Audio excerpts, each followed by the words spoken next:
A very good afternoon, all of you. Welcome to Super Coaching UPSC by Textbook.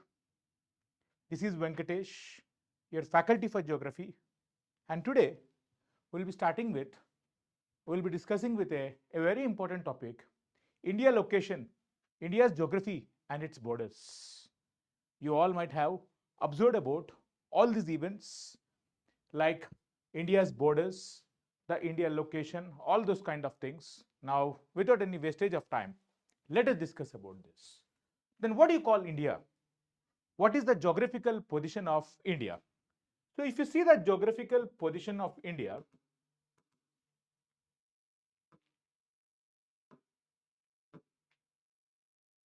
if you see the geographical, just a minute. Yeah. So if you see this geographical position of India, we know that India is located in the northern hemisphere,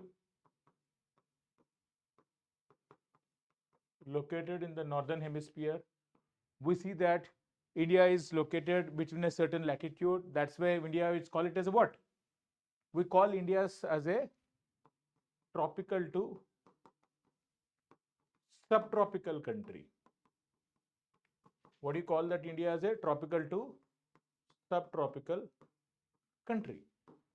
Why do you call India as a tropical to subtropical country?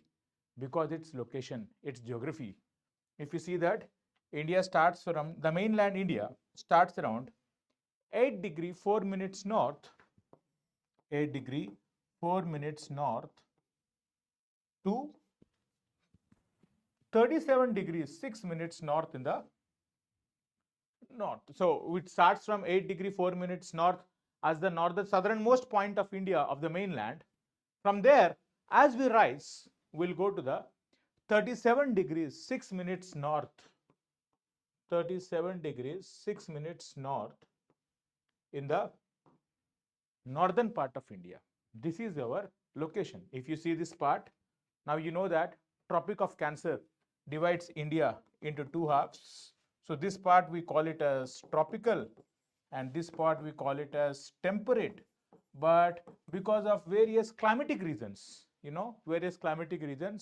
like because of the distance on the coastline and the nature of the summer over this part and the nature of the winter over this part, we don't have much of the temperate characteristics. Rather, we also have here a characteristics which are very similar to the subtropical. That is the reason why we call it as, what do you call them? We call India as a tropical to subtropical country.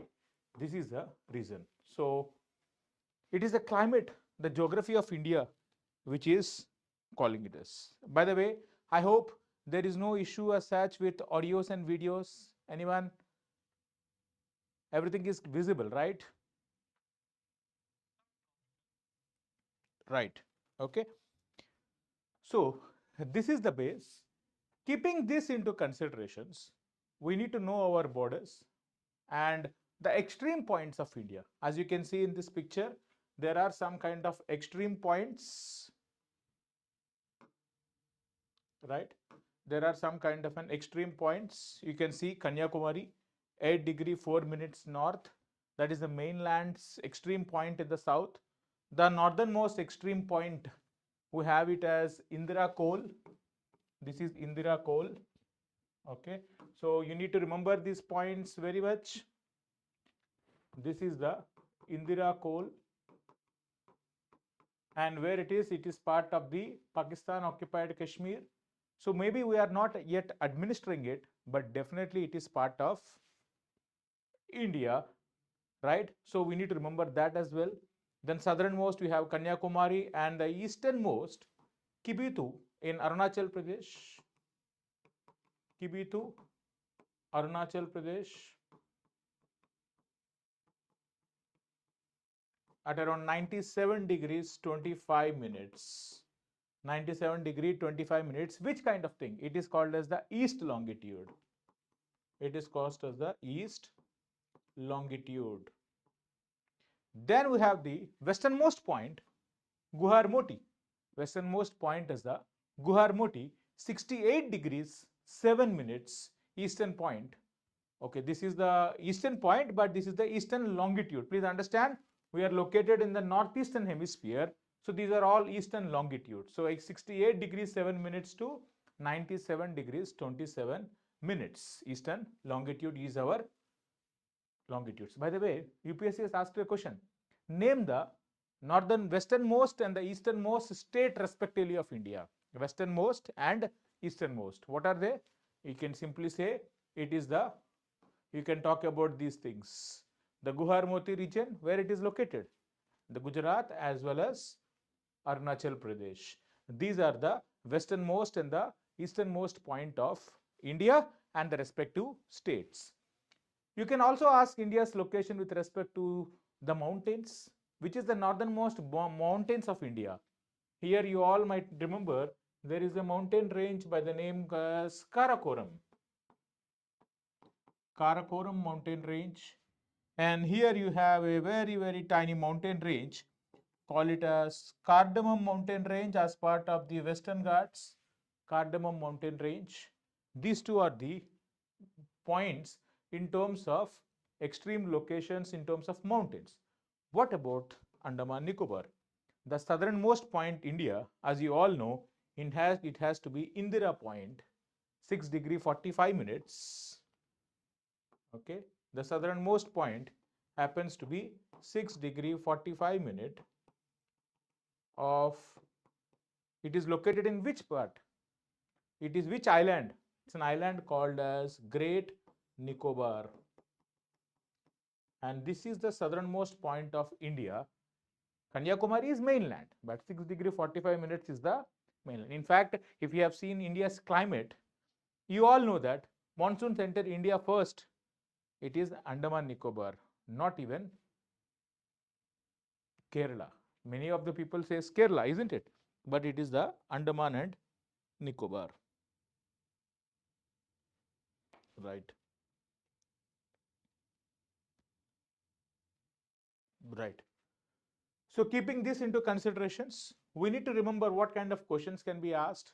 So one of the easiest questions which are regularly being asked is about which are the states having a border. See, you are aspiring for one of the topmost position of our country, and if you don't know our borders, understand the consequences. So definitely the minimum amount of awareness you need to know. Yeah, there is some kind of pure factual things. We might not be aware about that, but general, how geography is shaping the culture of a region, how geography is impacting our things, that you need to know as an officer.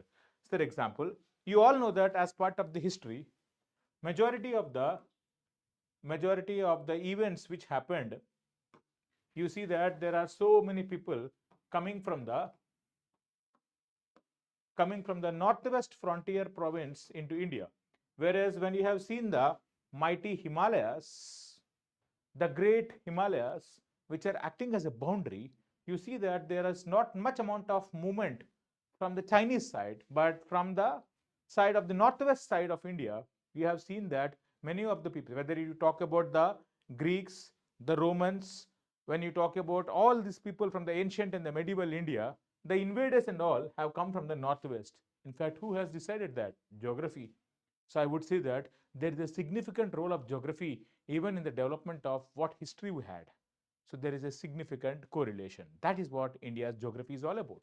And also, even now, if you have seen, every country strives for such kind of locational things. In the present era, the India's location in the coastline, if you can see here, India's location within the broader Indian Ocean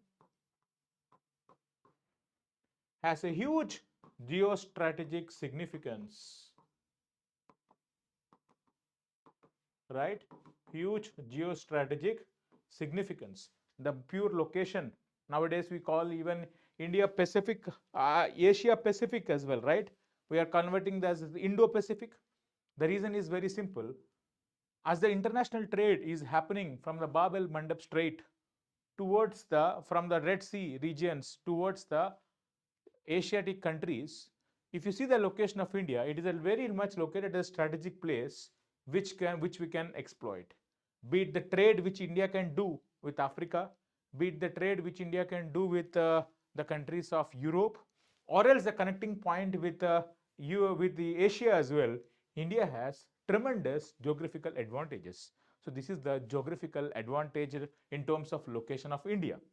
And in the present era of globalization, when there is whole talk about about trade, international relations, in terms of connecting to the different parts of the world, opportunity for to send multiple exporting things to different parts of the world, the oceans are crucial, and India's vast coastline of more than 7,500 kilometers provides us such kind of opportunities, be it on the west, be it on the east. I hope you are able to follow these kind of things, right? So this is what the strategic significance is about. This is where so many questions have been asked about in the recent era. What is the strategic significance of India? In geographical optional, there is a topic, by name called it as what is the political geography of a region.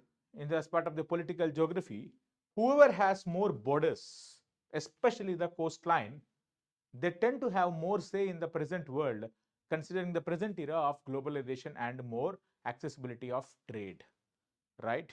So that is why you have about India's location very, very crucially important. Not just that, when you talk about UPSC's focus from the prelims point of view, one such focus they have is name the countries. Say I'll ask you a question. Which country, which state of India does it have a boundary with only one country and also only one state? Name a state having a boundary with only one country as well as only one state. Which state it could be? The answer you can see in the map, very much Meghalaya. Meghalaya shares a boundary with only one country, that is Bangladesh, and shares its boundary with only one state, that is completely with Assam. So such kind of map-based questions are regularly important, and often while you see this kind of India's boundary, you can clearly see that many of you will ignore some of the states having a boundary with. For example, India, Nepal, it shares boundary with which countries? Okay, I'll show you a picture. You can see here. India and Nepal, it shares a boundary with which countries? For example, every one of you would say Uttarakhand. Every one of you say would be having no issues with UP, no issues with Bihar. But does it share a border with Bangladesh, with West Bengal? That is the question. Yes, it has a border with West Bengal. It also has a border with Sikkim. The key question is, if you see it, from Nepal to Bangladesh, we have a very, very tiny corridor by name Siliguri corridor. If you see this corridor, it has a huge geostrategic significance. Accessibility towards Northeast India via road is only on this route. So this is strategically important. So what is happening? In terms of China always trying to connect that, in terms of its border connectivity across this region so that they are immediately accessible to the Siliguri corridor. That is the reason why India is trying to have better relationship with Bangladesh, where we are trying to have access across Bangladesh and also across the ocean via Myanmar into the northeast. We all have some kind of a strategic significance. By the way, what is this map I am talking about? Connectivity from India via Indian Ocean into Myanmar and into northeastern India. What is that scheme is called as? Put it in the comment section. What is the significance of that? Whatever the ports which are being constructed, all such kind of things becomes very, very important for our exam. See, this is the nature of preparation. You cannot just prepare from border states and all. This is how you have to understand. Whatever the key things are there, such kind of things are regularly being observed. Okay, then a very, very factual things.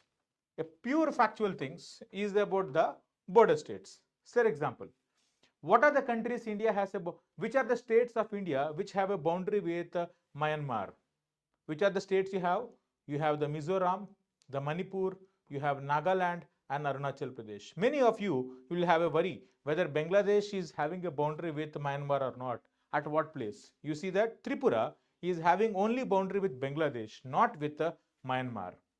So this part is once again Bangladesh. You can see in the white color. Similarly, you can talk about say West Bengal shares a boundary with which of the following countries? Nepal, Bangladesh, Bhutan. Now you can see this. This is a very and as well as nothing, only these three states. So such kind of three countries, such kind of questions UPSC is regularly asking. They are testing your geographical location. That is one dimensional easy based questions. The another dimension question they are asking about is the questions associated with strategic significance. Say just now I have shown you the Siliguri corridor. Similarly, I asked you a question of homework with India with Myanmar. And another thing they are also asking about this of late is places in news. For example, if you see the place in news with India, Nepal, there is a tri-junction dispute which is happening with Nepal. One such dispute you have is a place called as Lipu Lake. Lipu Lake. So Lipu Lake is an important mountain pass. We all have discussed that, where the Manasarovar pilgrims enter from India to this. But this is located at a tri-junction of India, Nepal and China. It is very much in use. And also you see that Nepal, it is sandwiched between two big countries like China as well as India. So when it is sandwiched between two big countries, its relationship is sometimes being impacted by the political relationship of that political party in power with Nepal, with the countries of China and India respectively. So similarly, sometimes you will see that under the tussle of these kind of political complications, they raise certain unnecessary issues. So that's what you see Lipu Lake. That is why recently there is a talk about Lipu Lake. And which is the political boundary you have? Kali River. This is another river which is having a boundary with India and Nepal. So Kali River is sharing a boundary with which of the following country? They might ask you, or they will ask you, which when rivers are in news with respect to disputes with the country, they'll ask you, what are the rivers which are entering from India, which are entering from Nepal into India? So there are so many rivers which enter from Nepal into India. Can you name such rivers? Anyone? Kosi River. Kosi River. It enters into India, Bihar from Nepal. So you need to know such kind of rivers, prominence as such, frequently repeated topic, another repeated topic, such kind of things. When you are observing about borders, geography, all these kind of things have a role to play. See, not just that. When you are trying to understand geography, geography has a huge role to play in terms of relationship. When you talk about China, the dispute of geographical disputes with respect to India's northernmost point is very much significant with respect to geography. For China, this is the place which we call it as Xinjiang.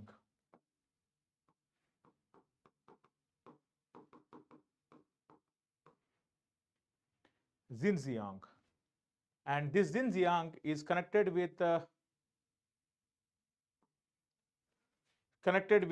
province of Tibet in another province of China via Aksai Chin area of India. And here there is an important route, as you can see here. This is an important route. This is called as an important trade route, as I have shown you here. Let me show you. Yeah. As you can see here, this is the Xinjiang and this is the Tibet. For this, there is an important red color line. You can see this is what is called G219 route. And for connectivity between Xinjiang province of China with Tibet, this is the only such accessibility. That is why China's dispute with India with respect to the area of Ladakh, which is the Aksai Chin area, is very prominent. So that political dispute in terms of border areas between India and China is now shaped by what? Geography. So Himalayas, the problem is all the Himalayan states, especially when you are having that boundary across the Himalayas, be it with Pakistan or be it with China, India had a dispute. But at the same time, when you talk about Nepal and Bhutan, India doesn't have much amount of disputes. The reason is geography. How? The moment you are entering from Nepal to India, you are also entering from the mountains to the plains. So we are not across the Himalayas, we are ending at the Himalayas. Whereas when you talk about Pakistan, in fact, the Himalayas are acting as a facilitator of cross-border terrorism between India and Pakistan in the past. So who has determined that? Geography. I'm not saying that geography is the reason, but geography is having complications. Imagine all the terrorists who are coming from Pakistan to India. How do they come?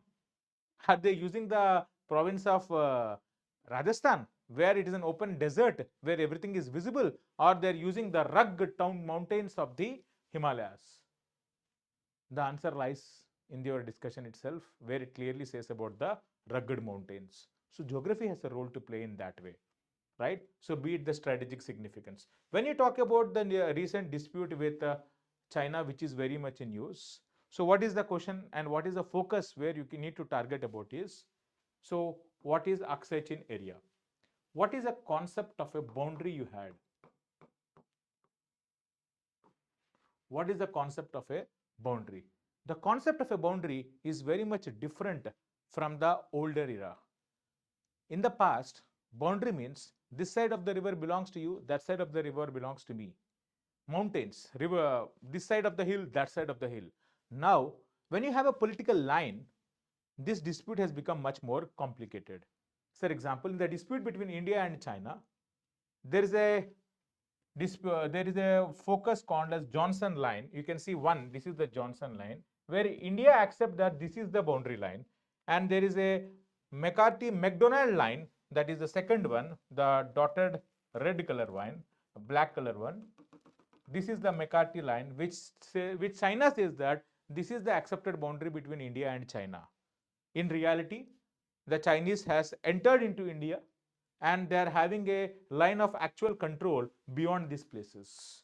So the actual line of actual control is this one. So all these places, what is Johnson line? What is McDonald line? What is the Pangongso Lake? Where it is located? What is this name called Chushul? What is this road, Daulatabad Oldie Road, where India is providing the providing that infrastructure of border areas? So we are constructing this Daulatabad Oldie Road, where in which we are constructing roads from the region of India towards the border areas. So all such places becomes very, very important. In fact, the prominent places like Galwan Valley, where the dispute has happened, the Nubra Valley, Siachen Glacier, where are they located? Always UPSC has asked enormous number of questions.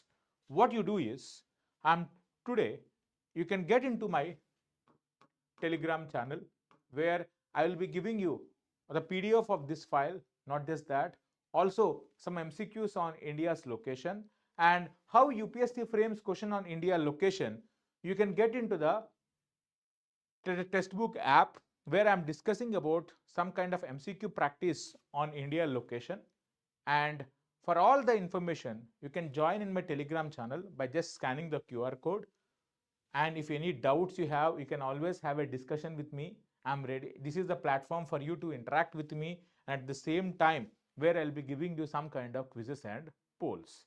And the question which I have asked you, what is that area, or what is that connectivity from where we are connecting India across the Indian Ocean into Myanmar and into northeastern India? All such places I'll be sharing in the Telegram channel, and also today in the free masterclass in the textbook app, I'll be sharing some MCQ questions on